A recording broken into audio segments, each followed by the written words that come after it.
Greetings, greetings, greetings, brothers and sisters. Greetings. First and foremost, we must acknowledge our Heavenly Father, Yahweh, through His only begotten Son, Yahushua, for allowing His word to come out. And I hope you sincere brothers and sisters are truly edified by today's word. And we're going to name this word being appointed to live in the midst of sorrows and calamities. That's right. The name of today's word is called being appointed to live in the midst of sorrows and calamities. That's right, man. We're in a tough time. We are in a very tough time. And every day it just seems like things are getting worse and worse. And when you're a spiritual person, when you're a person that's trying to live according to the Bible, to the best of your ability, you're going to learn that this spiritual walk, you're going to have a long season of tough times, man. What you see on the screen, okay, this is what it looks like being appointed to live in the midst of sorrows and calamities. Okay, what you see on the screen, I wouldn't wish that on an enemy. This is what sorrow looks like. This is what calamities look like, man. And we're in that time, our young adults, we are losing our young adults, those that are 21 years old to 25, 26 years old. We are losing these teenagers, 14, 15 and to 17 years old. We're losing children under 10 years old to violence and senseless crimes, you see. And when you really, truly, sit back and observe everything that's happening, you realize that you are being appointed to live in the midst of sorrows and calamities. The book of Job is a beautiful example of this. And so we're going to kick this word off, man, in the book of Job, chapter 3, verse 23. But allow me to just say this, man. In this life, like I said, if you live long enough, your spiritual walk, you're going to find yourself being frustrated at times. You're going to find yourself being confused at times, you see. So at the end of the day, it's going to get to a point where you're going to be looking for the Lord to bail you out for your sorrows and calamities.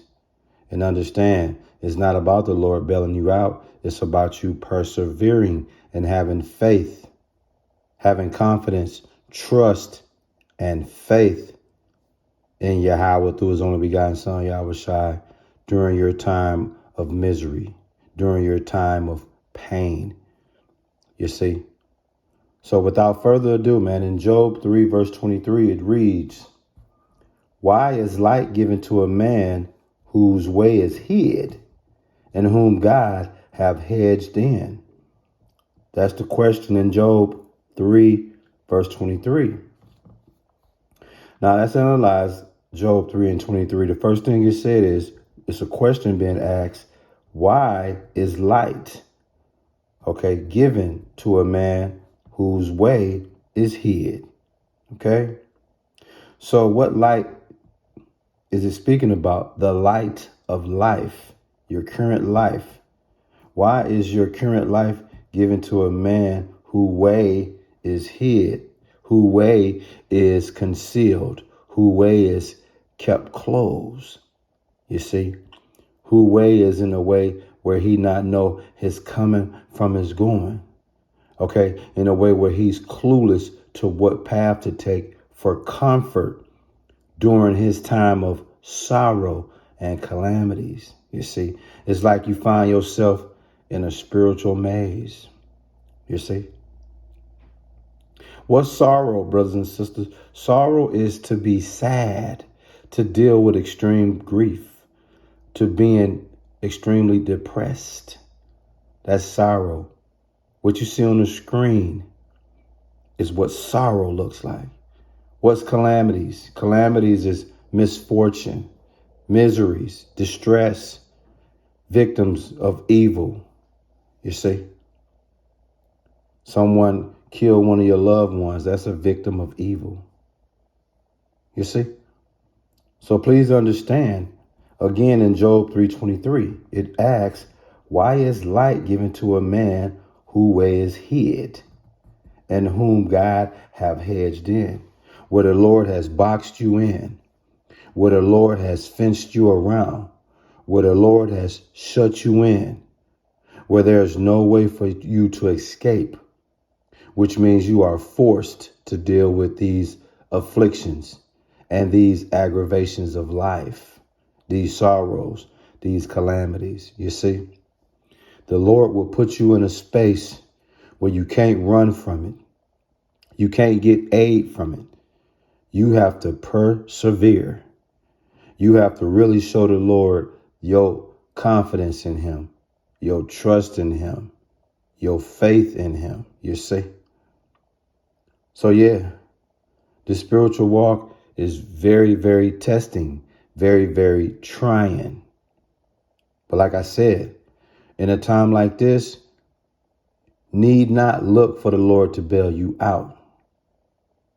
What he's looking for is your confidence and your faith, the confidence and the trusting in him and loving him during your time of pain and misery and frustration. You see?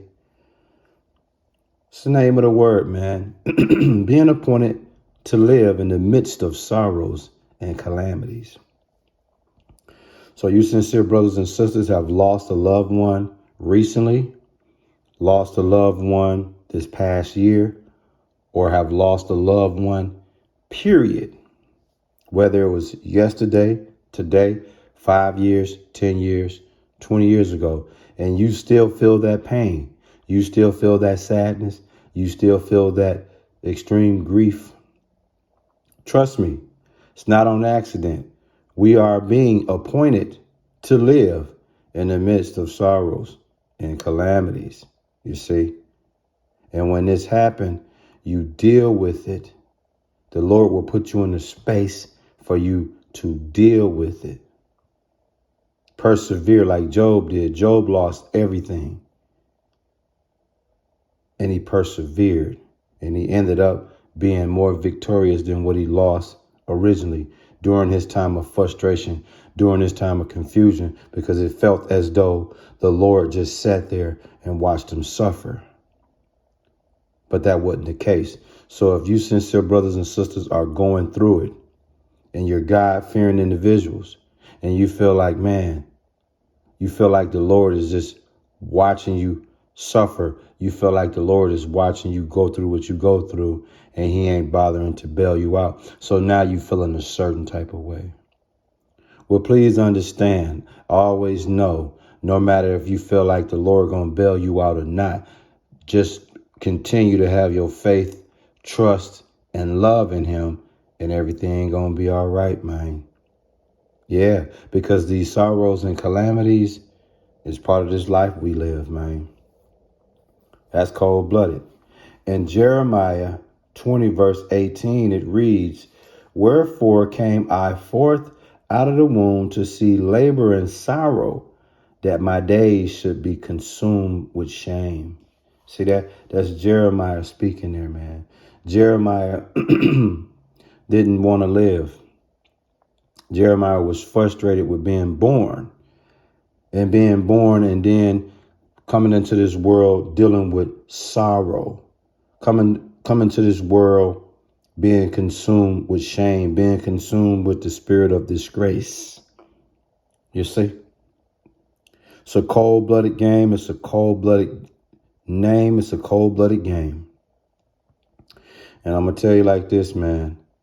Jeremiah, matter of fact, if you even go to Jeremiah 20 verse 17, check out what it reads.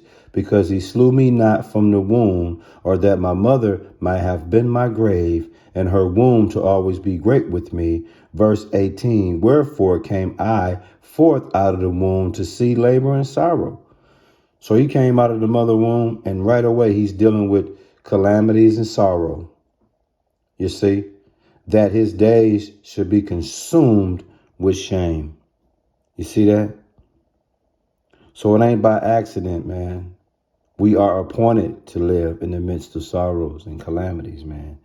And if anybody has suffered a loss or going through a loss, may the Lord strengthen you. May the Lord give you every necessary tool for you to overcome this. But it starts with your faith in him, your trust in him, your fear in him, and your love in him. I'm telling you, man, if Job can do it, we can do it. I hope you sincere brothers and sisters were truly, truly edified by this word, and we give all praises, glory, and honor to our Heavenly Father, Yahweh, through his only begotten Son, Yahweh, for allowing this word to come out, man. Stay prayed up and keep Yahweh through his only begotten Son, Yahweh, first in everything that you do, man. Shalom.